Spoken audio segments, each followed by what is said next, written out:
Senator Hawley. Thank you, Mr. Chairman. Thanks to the witnesses for being here. I think it's safe to say that all of you are here today because you are opposed to government censorship. Is that right? Have I got that broadly correct? Okay, we can agree on that much. Book banning is a form of government censorship. Is that, broadly speaking, correct? Professor Knox, you're an expert in this. Let me just ask you. Book banning is a problem under the First Amendment because it's the government telling private individuals, authors, what have you, what they can and cannot write, telling the public what they can and cannot read. Is that, broadly speaking, correct? Yes, that's correct. So now, what if the books were digital only? Could the government ban them then? So no hard copies, no physical copies, it's just digital books. Could the government engage in book banning then under the First Amendment? No problem. No, that's about a format of the particular book, and that really doesn't matter when it comes to whether or not government is banning a book. Okay, what if the government made a list of authors whose books it wanted banned, and also went to all of the publishing houses in America, the government did, and said, do not publish the books by any of these authors or we will punish you? Is that a problem under the First Amendment? My hope is that the government would not be involved in the decisions of a private company. Good. I would hope so too, but apparently that is not the case in the United States of America today under this administration, because the hypotheticals I've just given you aren't hypotheticals at all. They've happened, and we know that they are happening. The Fifth Circuit Court of Appeals just ruled in a case, Missouri versus Biden. I'm sure you're all familiar with this.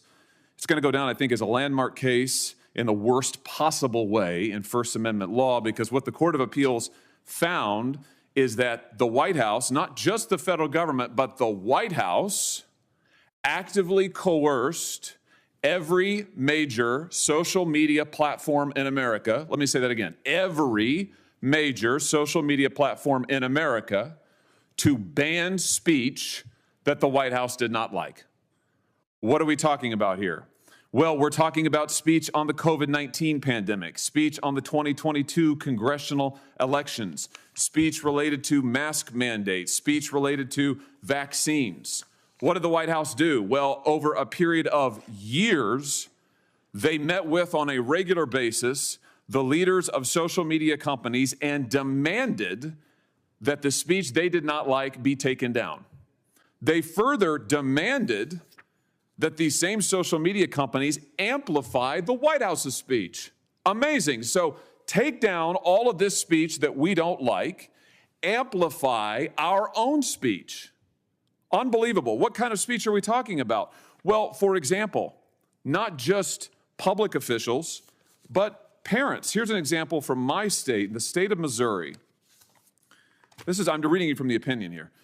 One parent who posted on Nixdoor.com, which is a site operated by Facebook, posted an online petition to encourage his school to remain mask optional, found that his posts were removed without notifying him, and his friends never saw them.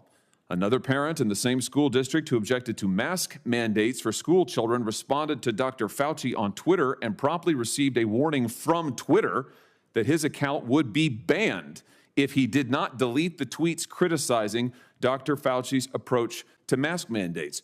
These objections, amazingly, this censorship was taken at the direct behest of the federal government, the direct behest of the Biden administration. Professor Knox, is this a violation of the First Amendment? Only a judge can make that determination. And a judge has. I'm glad you said that. Multiple judges. The district court, federal district court, said there was a direct First Amendment violation. Court of Appeals unanimously, 3-judge panel, unanimously said direct First Amendment violation. I can't think of another time in American history when the President of the United States, and I say that advisedly because the record reflects that White House officials were sending emails and communications to these companies saying that the President himself wanted the censorship.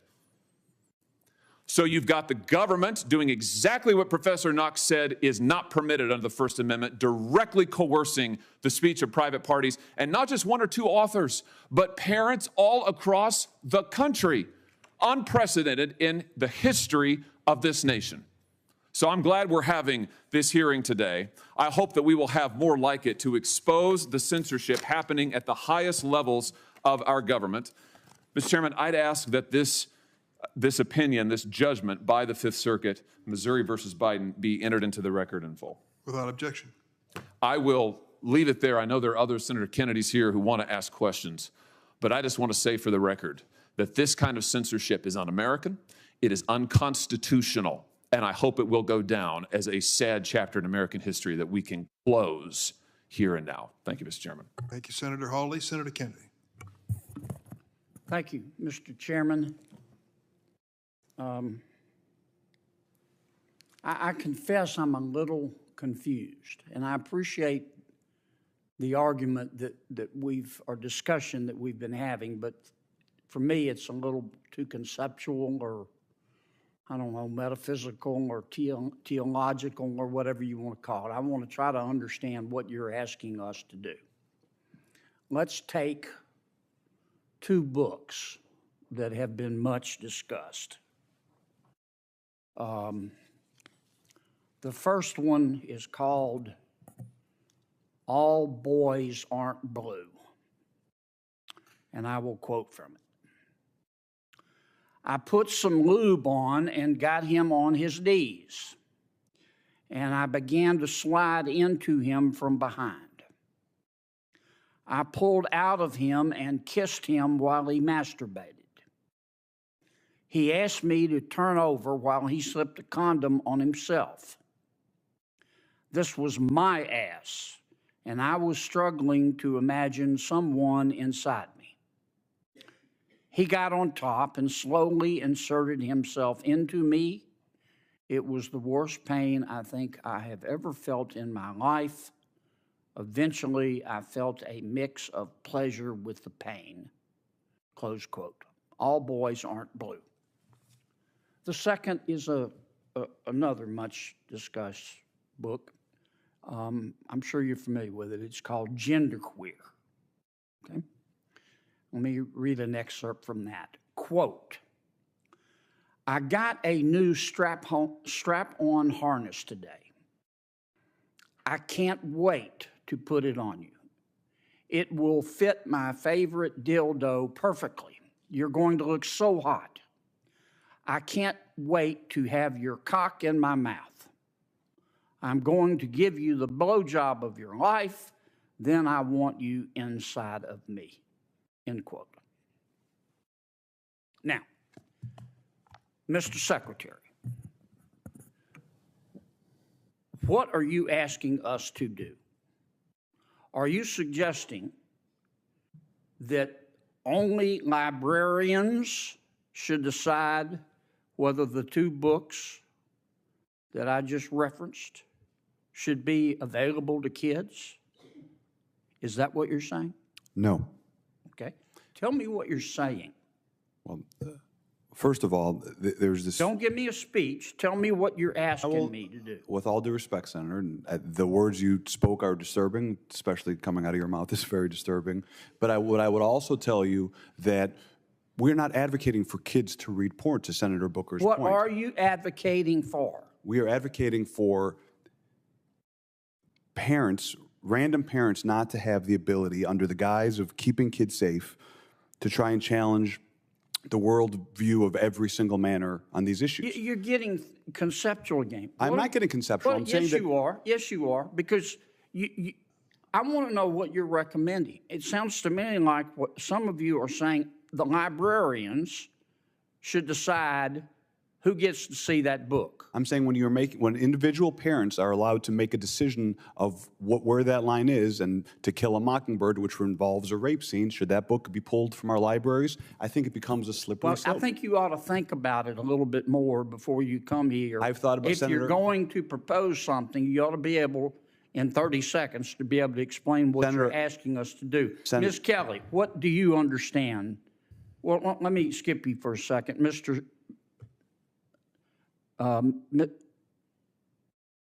Cameron, tell me what you're proposing. It's pronounced mix. Mix? Is that how would you like me to refer to you? Senator, your definition of sexual is synonymous with LGBTQ identity. I'm not asking you that. I'm asking you to tell me you read those two excerpts. Genderqueer. Do you think that, are you asking that only librarians and not parents have any say in whether minors can read those books? Is that what you're saying? Genderqueer has never been in my school library, so it's never been banned. Well, suppose it was. Should it be up just to the librarian, or should parents have a say? There should be facilitation of collaboration between students, Should parents have and a say? educators. Parents should be working with students and educators to be making decisions because students are. And who decides ultimately? The librarian, or do you take a vote, or who takes the vote?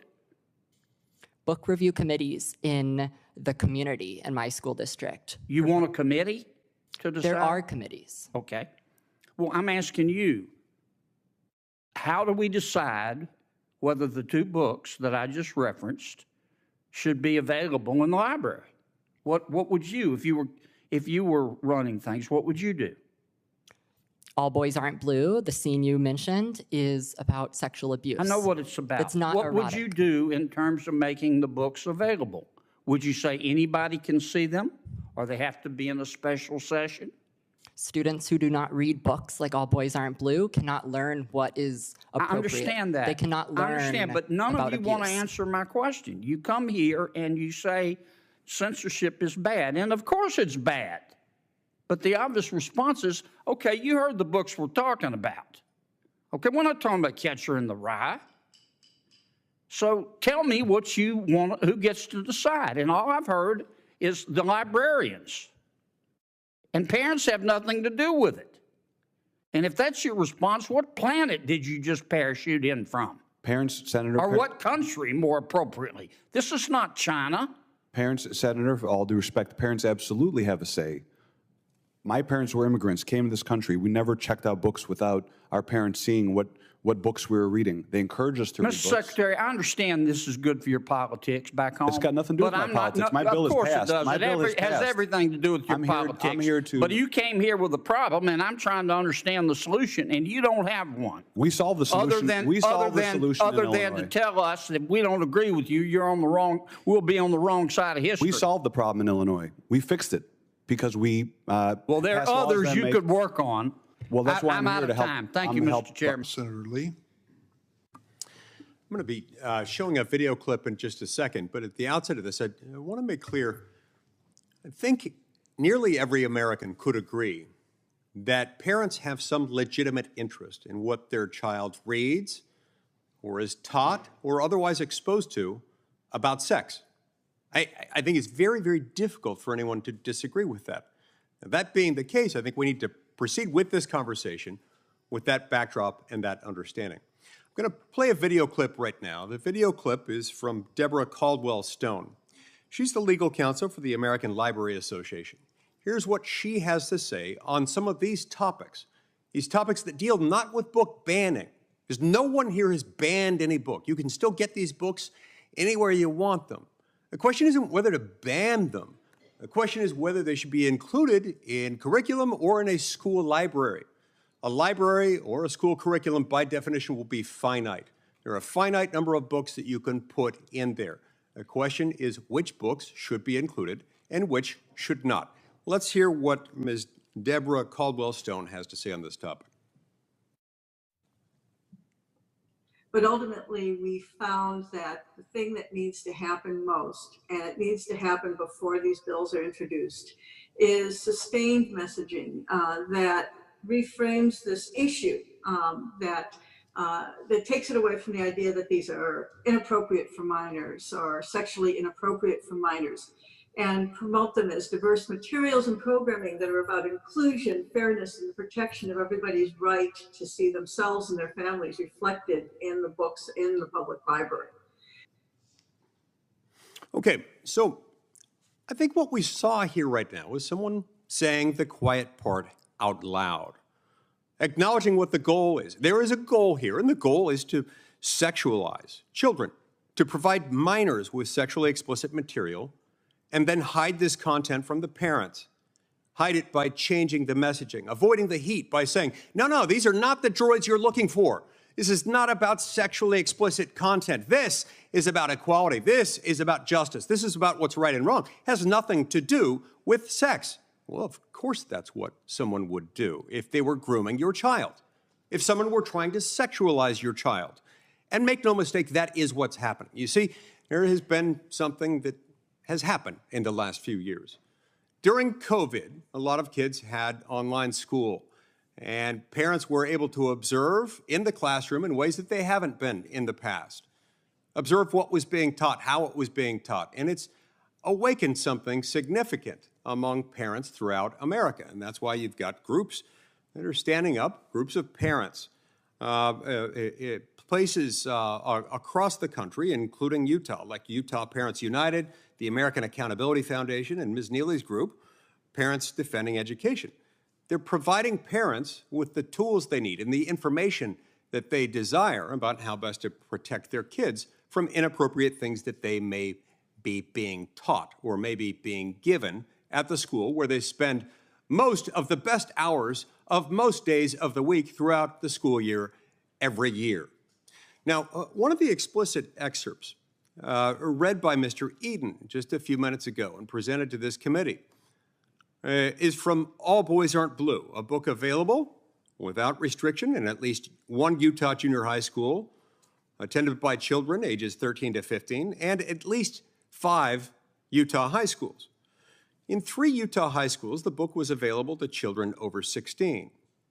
Now, remember, from what was shared with us from Mr. Eden, this book has some really graphic, sexually explicit stuff. This is pornographic. This is obscene. It's certainly not appropriate for children, and it is, no matter what else you think about it, it is something that is sexual in nature.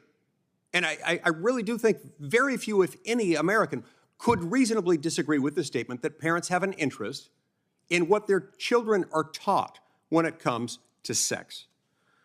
And so the moment parents take reasonable steps to protect their children, and lawmakers honor those efforts to protect their children from exposure, then all of a sudden we've got a problem. And then the left and Vice President Harris cry book ban, even though all of these books are still available. You can still buy them, all of them. On Amazon, you can still buy them, all of them, all over the place. You can't, by the way, buy Ryan T. Anderson's book, When Harry Became Sally, on Amazon. That's been taken down from Amazon. But the point is this is not a ban. This is about schools deciding what's appropriate for school children. And sexually explicit, obscene, pornographic material isn't appropriate, and many parents are legitimately concerned about that. So I'm concerned about this in a variety of respects, and I'd just like to ask the question, Mr. Eden, is placing common sense age restrictions on pornographic content or removing sexually explicit books from school curriculum and school libraries, is that book banning? And does that carry any ramifications for what we would talk about in terms of the First Amendment, in terms of book banning in the First Amendment sense? No, sir. No. It does not. And why is that? Why is that not book banning? Why does that not offend the First Amendment in any way, shape, or form? It's a question of community curation, and no student is actually blocked from acquiring the book in a broader sense. So if you're providing content to a child, that if spoken to a child by you, by the school, if that would constitute, in some jurisdictions, in some circumstances, a crime or a tort, you've got a problem. These school districts are acting in response to legitimate parental concerns. They should be removing these. Shame on them if they don't, and shame on those who want to groom children sexually. Thank you. So if you're a parent out there listening to this hearing, I would encourage you to advocate for your child. I would encourage you to go to the school district, the library, wherever you believe is appropriate on behalf of your child. You have an obligation as a parent to lend your voice to the cause you think helps your child develop in the right way. About this hearing, what is our role here? What am I supposed to do? Am I supposed to take over every school board in the country and veto their decisions about what books go into public schools? In the library, I hadn't spent a lot of time in the library. That speaks poorly of me. But am I supposed to, as a United States Senator, take over the libraries of all of this country and be the final say of what goes in a library? I hope not. I think not. So this is an important hearing in this regard. It shows the difference of the two parties on this issue. School boards, whether elected or appointed in our system, should be the people we go to talk about what's in a school. A library board should be the group of people that decides what goes in a library. And if you don't like the outcome, at least you can complain. And to all the parents out there who believe there's a bunch of stuff in our schools being pushed on your children that go over the line, you're absolutely right. To governors and to local officials who want to make sure that agendas are not being pushed upon your children, you're right to speak up. In Burbank, California, some school districts banned Huckleberry Finn, To Kill a Mockingbird. I don't agree with that, but that was your right to make that decision.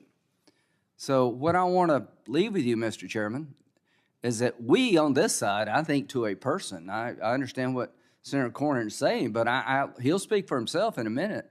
I don't think there's one person on our side of the aisle believes that we, the federal government, should be deciding these issues. And if you don't like the outcome, pick a school board you do like. And it's wrong for conservatives to try to pick school board members. It's absolutely okay for every liberal organization to destroy conservatives who make decisions they don't like.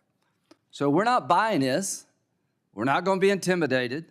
To governors out there, I look to you for leadership on such issues. Some are providing it, and congratulations to you. To parents, don't give an inch on this. Speak up. Violence is never the answer. But show up, speak up, and a lot of the times the books that are being complained about by parents, you can't even read in the public hearing. And I won't read it today. But somebody needs to understand that this is a big issue for many parents in this country. And Mr. Chairman, this committee has done a lot of good work on social media reform. I like you. We worked on immigration. We can have our differences. But to me, here's what we should be talking about right now. And I'll be brief.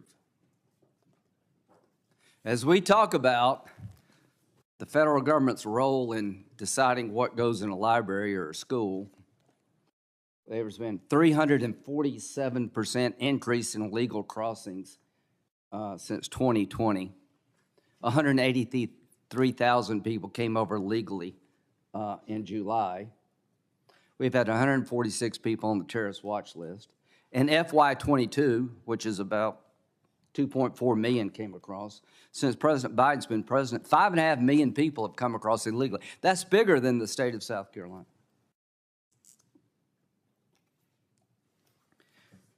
Last couple of weeks, smugglers with ISIS ties helped migrants enter U.S. from Mexico, raising alarm bells. I'd like to be talking about that. And matter of fact, you can go get the classified briefing. You ought to. It will scare you. And finally, it's just not me saying these things.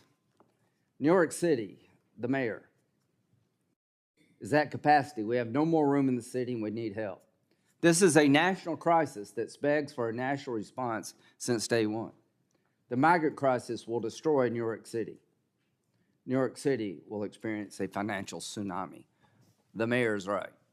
We should be trying to find a way to fix this problem. That, to me, is the biggest priority facing this committee. And as to this panel, I'll listen, but I'll end where I started. It's not our job to decide these things. And if you're a parent, don't be intimidated.